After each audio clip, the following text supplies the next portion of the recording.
there are potential three outcomes, if you will. One is, a peace deal that brings, the parties to a talk, and then we start having all other processes. The second one is one party subduing and defeating the other party, and then, establishing de facto state and all the apparatus of the state. And the third one is really the one that I'm worried about, is the potential for these to fracture into a protracted conflict. Sudan is, before even this particular round of conflict that started, 2 weeks and plus now, was always under tremendous amount of the numbers that you've quoted. It's just the laundry list of all the bad numbers that you can quote. Food prices have been going up. 2/3 of the people who rely on agriculture, particularly in the rural areas, the prices of food has gone up. And so a lot of people are already, at the breaking point. So when this comes, it magnifies all the problems that the country has. And I just want also to just highlight that, I'm sure you'll be coming to it, is that, Sudan also has this distinction of being a refugee host country, but also a country that generates refugees. So now, there are three options that could obtain as a result of that.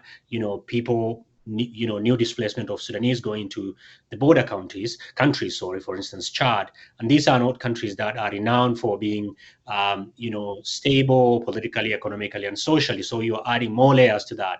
And then there are people who are now saying, look, we've sought refuge in Sudan now. Sudan is unstable and they are leaving. And there are people who are already in Sudan now looking to go to other countries. So you are looking at multiple crises and multiple fronts, not just in Khartoum, which now is the center of gravity, but increasingly what we are witnessing is that conflict metastasizing, going back to places like Blue Nile and Kordofan and Darfur. I think I just want to end by, highlighting Darfur.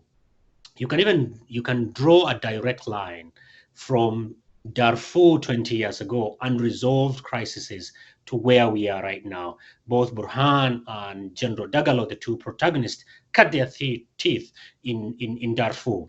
Their history, their rise to prominence and power is written by the blood of Darfuris who still are waiting for accountability. But the problem is, instead of that, historical crises and injustices of Darfuris being resolved, we are adding a new layer. The number of refugees inside Chad, 400,000 of them are from Sudan, but mostly from Darfur. We've added 20,000, and the list goes on. Some of them could go to Ethiopia, some of them could go to Egypt, which is a very difficult border.